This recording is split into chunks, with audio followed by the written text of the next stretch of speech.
Hello there, and welcome to Abiotic Factor version 1. Today we got some character creation tips and must-have traits. So let's get started on a new game right here. We'll just call it this for now, I guess.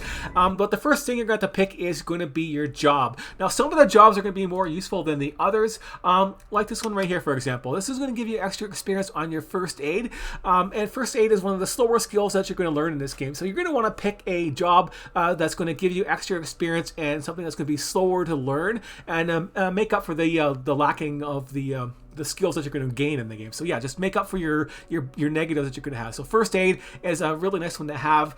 Something else you might want to consider is the crafting experience one, but it's just on inventing recipes, and you only get 8 starting points, which is going to matter a lot. But crafting is one that you're going to want to level up really fast right away too, and it gives you a good bonus to start there. So that means you can upgrade your workbench a lot faster with those very handy, useful skills that it can have, and you want the crafting up to level 20 as fast as possible too. So if you're looking to take, a little bit more negatives, or sacrifice one of the positives that I'm going to show you, you could go with that. And if you don't really care about the rest of them, I don't care about the rest of these skills myself, because they just they give you nothing for special skills for abilities, or they give you something like construction experience or agriculture or cooking experience. Those things are all really easy to learn. We don't have to worry about those skills. So if you ever worried about them, you don't have to worry about those ones. So yeah, just remember, construction is super easy to level up. So is agriculture, and so is cooking. So that's why we don't bother that. If you want something else, you can go with the extra 12 points, and then you'll have a lot less negatives. So for our example, we're going to show you this one right here, because I want that extra. I think that extra first aid experience is worth the 3 points for myself, and yeah, then the little bonus to your first aid helps too, because you're going to be taking a lot of negatives to get the other stuff. But anyways, you'll get the general idea. So the final build I'm going to have for my character is going to be this. I'm going to have that one, Night Owl, this one here, and that one. I'm going to have all those skills right there, and to pay for them, I'm going to get all these ones right here. That is my final build right there. So you can take a look at what these are right now, and if that's what all you're interested in is what I would recommend for your starting build, it's going to help you get your gameplay through faster and easier, and there you're done. There you go. I want to get this done first, because this is what I'm going to watch myself later on. And it's like, well, if I come back to this game, I want to know what skills I want to take right away, and there we go. These are the skills you got to take for yourself to make the game a lot faster and easier for yourself to learn everything, because I like to learn everything as fast as possible and make it as easy as possible, and that is it. So let's go over them one by one so you can learn all this stuff and reason why for all those new players and stuff like that. So let's go over them and go over our number one choice is going to be the fanny pack. Inventory spaces are limited, hotbar spaces are limited too. They act as inventory, and +2 is a huge difference. That is why it is the most impactful for your game. You definitely want this one here. The next most impactful must-have trait you're going to want is going to be this weathered skill. This one right here acts like a +1 to hot and cold resistance. Now you want this one here because even at the end game, there is going to be that the whole end zone right there is a +2 cold zone. That means you need +2 cold resistance to function in it properly, and so that's going to help you out with that. And sure, the experienced players might come along and say, hey, you get a suit that gives you +1 hot and cold resistance, and all the armor upgrades and gives you +1 hot and cold resistance, so you don't really need to have this anymore, because then it becomes useless and you don't need it. But that last suit right there, you get that way later in that zone, so that's like the end of the zone, and doesn't help you when you're traveling through the zone. So that doesn't help you at all for that, and that's when you need it the most for that skill. And that skill, that the suit doesn't protect you from radiation very well. It has some radiation protection, but just gathering a couple orbs of ice orbs of radiation, then you get radiated, and there you go. You have to use your radiation suit anyway, so you have to go and switch back and forth to your rat suit or your lab suit that you have for your radiation protection anyway. So that's going to help you out. It also helps you out a lot at the start of the game, because there's cold at night. You don't have to worry about that. You don't have any cold protection. The first hot zone you come into is a +3 hot zone, and the only way to survive in there without this skill is to have basically the fire suit, which is +3 hot heat resistance for that antivirus gel that you're going to get for yourself for the game. But but then you have the forge armor for that. So the forge armor is going to give you +2 hot resistance, and so you'll be able to survive in there with just that. And then you can keep that radiation protection suit for yourself, because that's going to help immensely, because that zone also has high radiation in it for the background radiation. So yeah, you're going to be able to be protected and be on easy mode. And then there's the cold zone that you come into. That's -3 cold zone, the first one, and that means you only have to have +2 to your cold resistance. So that means you don't have to wear a full set of cold resistant gear. You can just have a partial set and keep a 2-set bonus on something else for going in there. Then later on, when you have all the other stuff, then you don't need to worry about anything, right? So if it's +3 and then you have that special suit and you're going to go there and farm stuff, well, you have +3 already automatically for any of the gear that you want, and then you're free to use whatever stuff that you want. And that's why we take stuff like this, and that's why it's so helpful to have something like Weathered.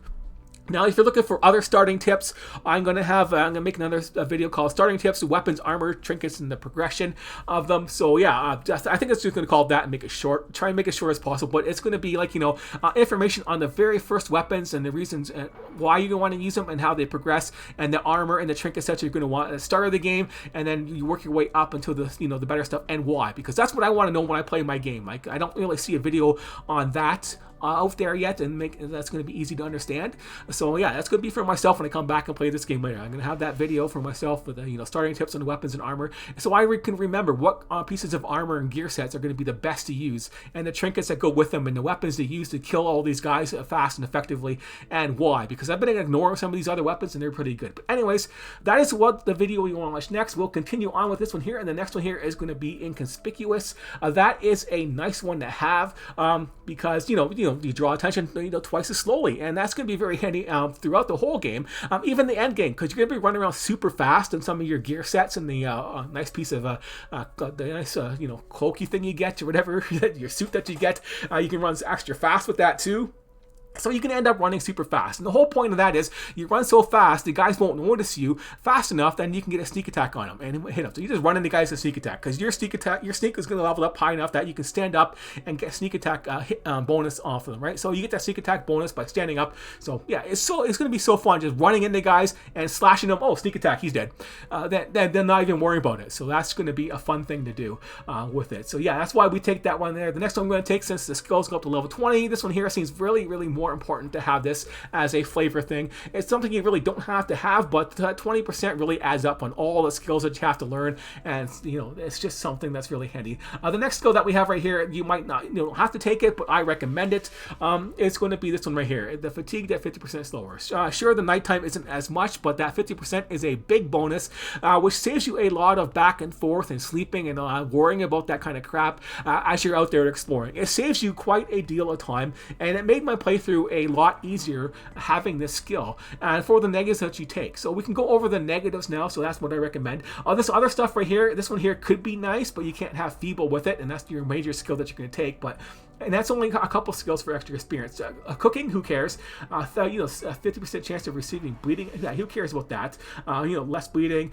Healing. +3 to healing and some bandages. Yeah, whatever. Agriculture. Yeah, gaining experience twice as fast. But yeah, that's so easy to learn that anyways. So you get it up to 20 without much work at all, basically. And light eater and all this other stuff right here is basically mostly useless for yourself. Some of the most useful one that I might take is going to be the self-defense one, but then you can't take feeble for yourself. So that one might be fun to have and try out there, that +3 damage for the melee weapons, but it doesn't seem like as big a deal as it might be. It might help you out a lot, but I don't think it will help you out for the end game stuff anyways. But anyways, that explains why we don't take all this other crap right here, and we take the feeble, because feeble is a really good one to have. It's like the second best one to take for a negative, because it's just losing 25% hit points, and that doesn't really matter too much, and you'll break your bones more frequently. Well, if you fall, well, that means you can get more healer experience by fixing your bones up, and there's going to be gear that stops you from breaking your bones anyways, a couple suits that do that.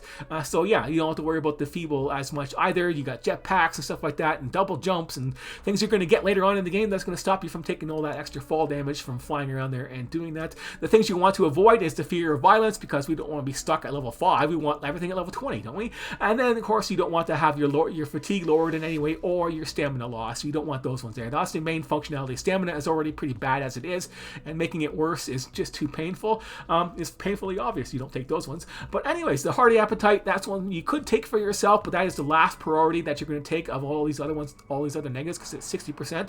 The first priority you take is this one here. So if you only need 3 points, then you take this one right here. This is the first one, because just 20% more faster on thirst is nothing. The next one you take is the slow healer, because I think the healing interval is probably 3 seconds. Most of the stuff is like 50%. So I'm guessing healing into full is probably 3 seconds, and this puts up to 4.5 seconds. So you don't get less, healing ticks, but you get less healing ticks, but you're not healing numbers. So if you're going to heal one, you're going to heal one eventually. So it doesn't really matter too much on that right there. That's why we take that one there. The next one is going to be the weak bladder. It's just 1 point, and it's pretty cheap to take. So if you're off 1 point, definitely take it. It's just, it doesn't matter too much about this one here. The one that's most a pain in the ass is going to be this one right here. So this one here is the one that's going to be out in the open more because you bleed a lot anyways. But, bleeding twice as much means you get hit, you're going to bleed pretty often. But then you can level up your healing once again. So yeah, it's going to help you level up your healing skill. If you bleed more often, you have an opportunity to use your bandages, and that gives you more first aid experience. And that's what you want too, right? So you want these things here, these two negatives actually help you out in learning your first aid a lot faster by getting bleeding more often and feeble more often. So it helps you learn faster, and then you get more points to take all this other stuff, and that's why we have them in here. So you can go ahead and pick and choose which ones you want. For an example, if you pick the other lab assistance one, you have 3 free points. Bam, you can just take that one off right there, and you can be a lab assistant and not worry about that extra first aid experience and not take that one right there. So if you don't want that negative, you can go ahead and pick and choose which ones you want. I showed you my priority if you don't care about the night owl, for example, either, right? So you can go ahead and take that one off, and then we can take that weak bladder off there. So I can go, if I don't want the night owl, I can get away with just this right here, and then that could be good to go. Now, if I really wanted to be more, if I really wanted this feeble off, I would have to take this one here off myself too, and then I still need a +2 more, so I would take this one here on right myself, and then I would still have I have a +1 to work with. So I would probably you want this one right here maybe. We could take that, and then we'd have to go with the Hearty Appetite and that. So if you really wanted to try the self-defense and not worry about the night owl and the actual extra learning, and you wanted to do that, you could go ahead and take this. And if you take that lab assistance, you could take that one off. Or I would take the food one off myself. Yeah, that one is worse than the hypothermia. I'd take that one for myself. So if you do the lab assistance, you can take that self-defense course and try that extra damage out if you want to. But that's going to be up to you. I think for myself, I like these ones here more. They're more functional than this is going to be. Like the self-defense is +3 damage, because your melee damage is going to be going up there to the higher numbers right away. You're going to be getting crowbars and stuff doing 75, and an extra +3. It might help from the one-shots and some of the guys that don't get one-shot, but that's what we're going to want to take for ourselves, and we'll take that feeble back for ourselves. So that is back to the final build. So there you have it. That is my recommendation for your character skills and why. So hopefully you learned about the differences on there and what's good and bad and what's going to be helpful, because agriculture and cooking is so easy to learn. We don't need to worry about that. Anyway, so yeah, just be aware of this. And the next video you might probably want to watch, once again, it's going to be that starting tips video, weapons, armor, trinkets, progression on there. So yeah, I got to try to find a better name, but how do you get a name for, how do you name something that's going to have all that information on there, that's going to tell you which gear that you're going to want to use for yourself and what trinkets and why? Like, why do I want to use all this stuff? That's why I explain the why on my videos and get to the point on that. So thanks for watching this one here. Hopefully I'll see you on the next one, and yeah, later.